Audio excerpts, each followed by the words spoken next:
Hey everybody, this is Sean. Welcome back to my channel.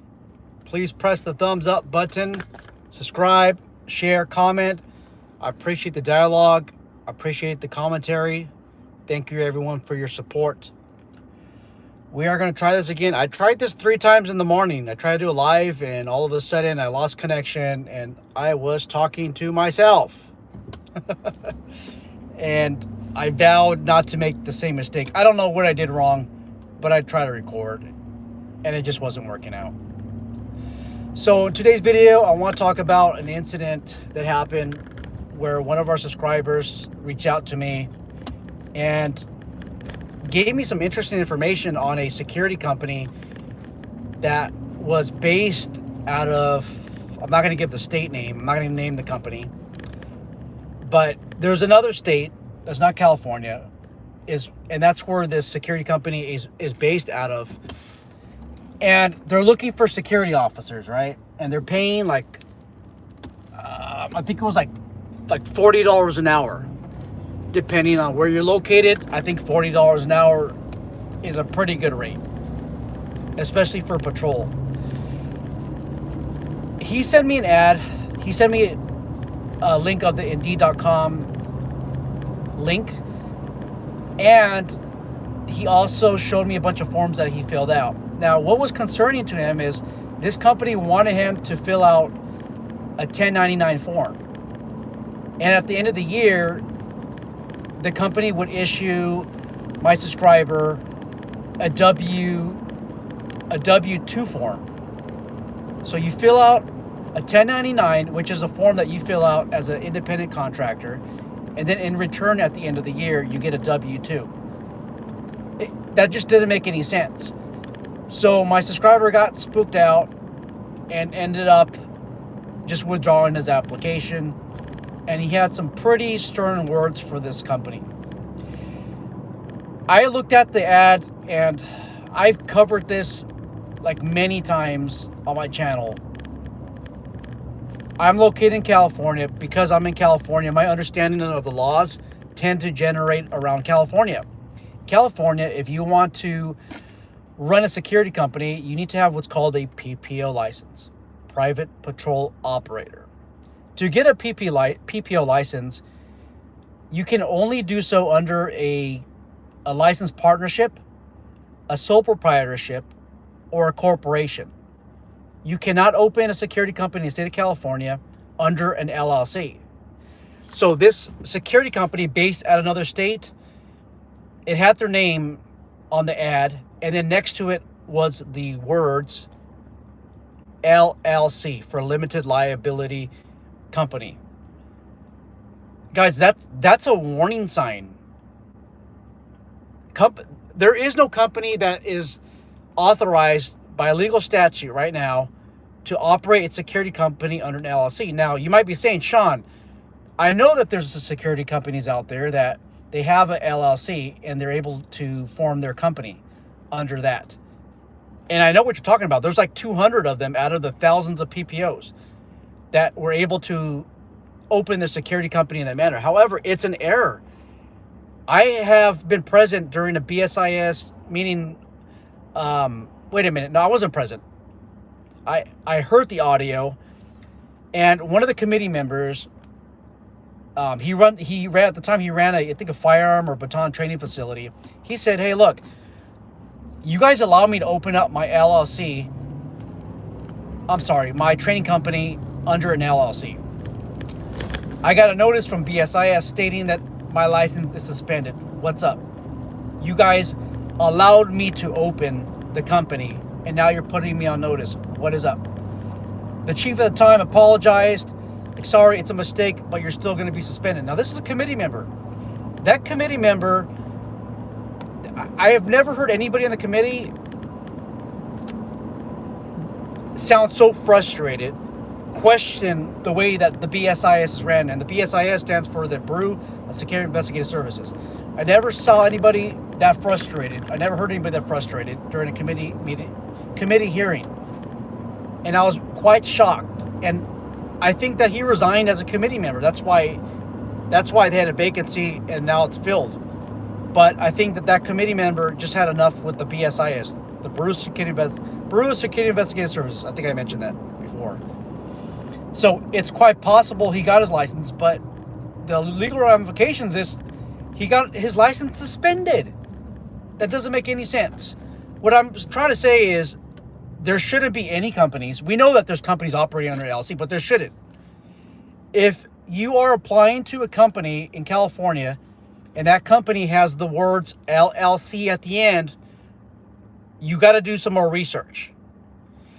I took the name of this company and the name of the owner, because he gave me the names because he was in direct contact with them, and I entered it into the Department of Consumer Affairs database, which is basically, so DCA, Department of Consumer Affairs, is the mother of BSIS, and that's where you run license numbers to see if somebody is valid.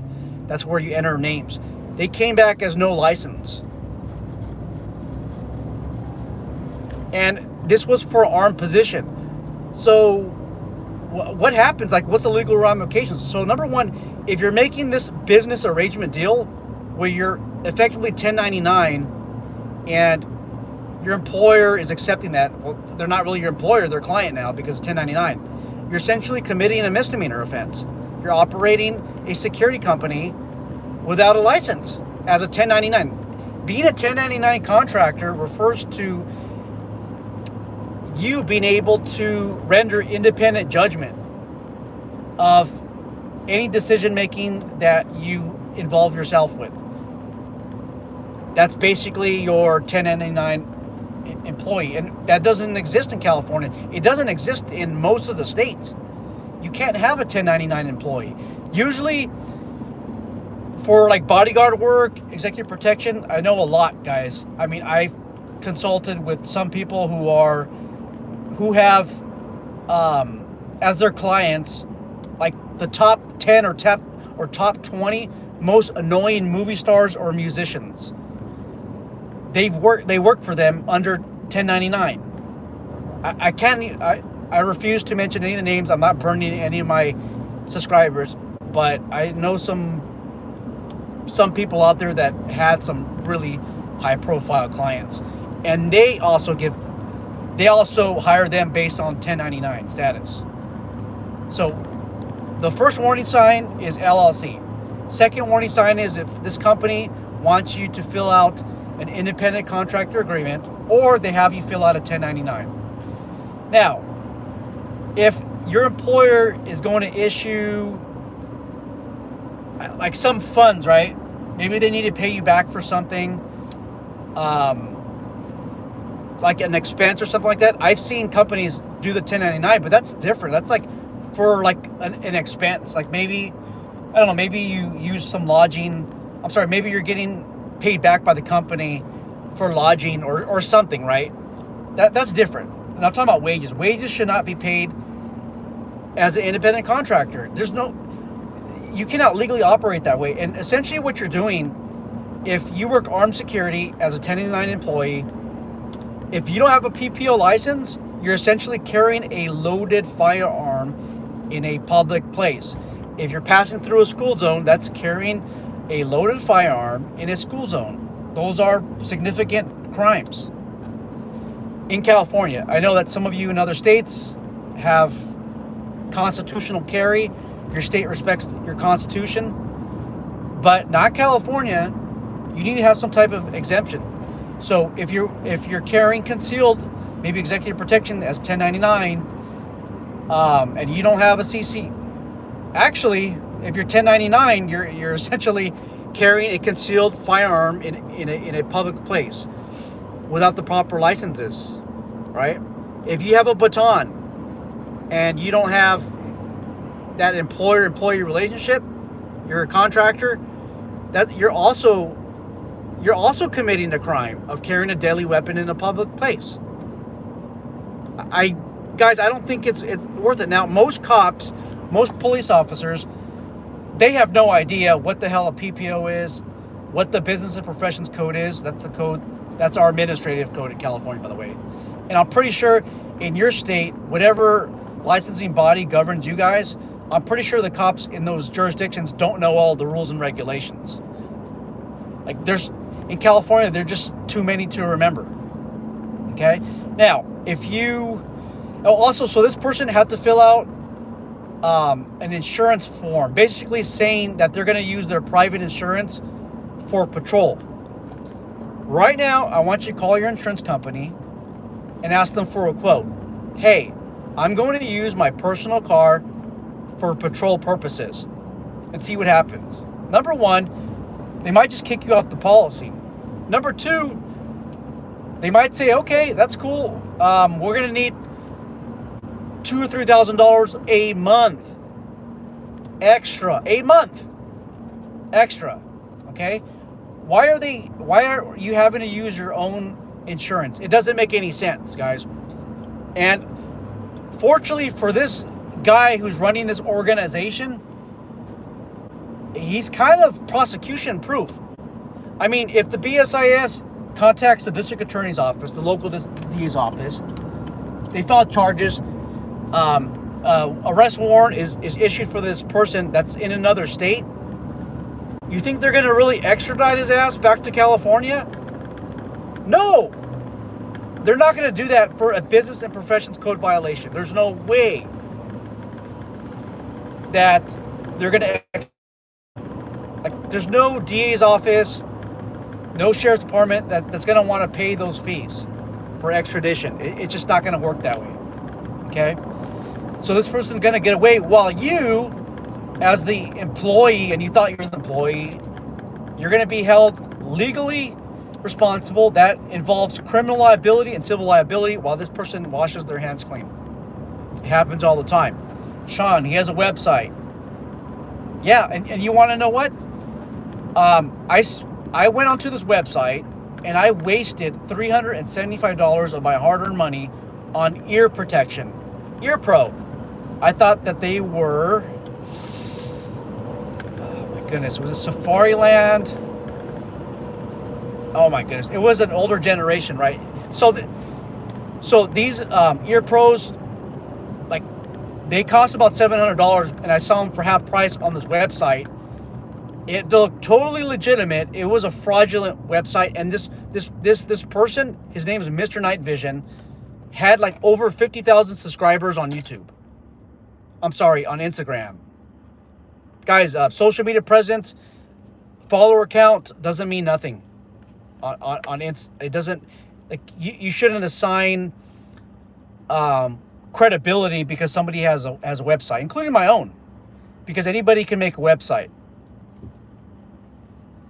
Anybody can make a website, okay?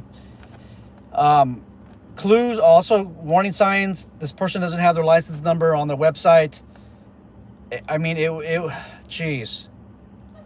It was a telltale sign of fraud, but most people think that it's not fraud. And to be quite honest with you, guys, I've seen like homicide detectives be tricked by those in the security and private investigation industry profession.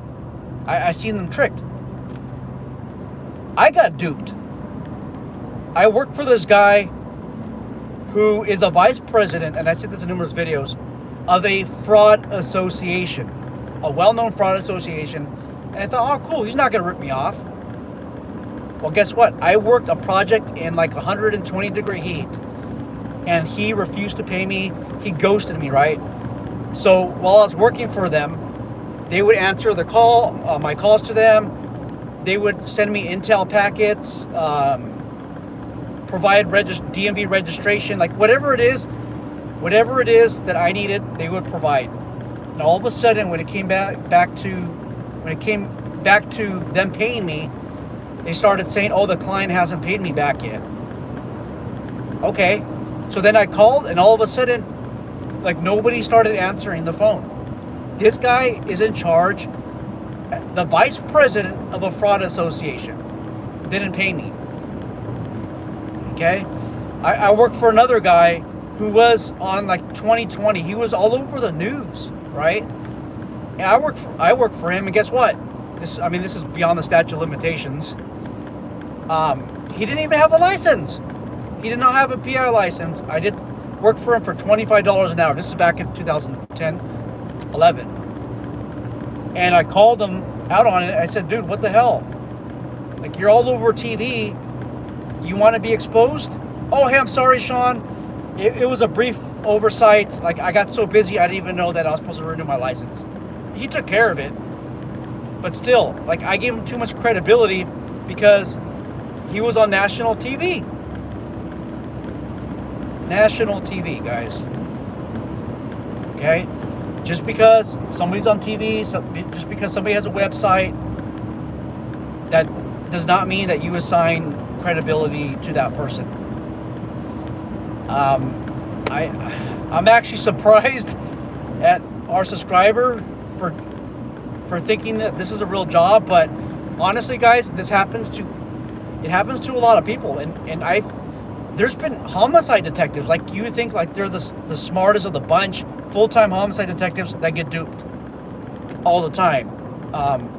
Fraud detectives get duped all the time. All the time. People just don't realize it. So let me go to the comments. Give me a minute or two. Randy's here. Well, welcome, Randy. Doug is here. Mark is here. Randy says, put them on blast. Yeah, I would, Randy, but if I put them on blast, I'm putting the subscriber on blast because it's a specific company out there. And as far as I know right now, our subscriber is the only one that complained. So I can do that, but I'm going to lose confidence with other subscribers confiding in me like later on. So it's just not worth it. I will say, though, if a company is a security company in California and they have an LLC, you're going to have to ask yourself a lot more questions. Hey, Mark is here. Mark is here. JP says, then the N opens up to them being personally. Yeah, you're personally liable. Mike from the Professional Security Journal's here. Welcome, sir. Mark says, Mayhem from Allstate said I could drive whip for patrol. I trust him. Randy says MSA Sordin. I don't know what MSA Sordin is. All right, guys. So that's all I got for today. Looking forward to the comments and the questions. Just because something is on Indeed.com, that doesn't mean that you apply. Do your research. Do your due diligence. If you got to fill out a 1099, you should already be suspicious. All right, guys. I'm out.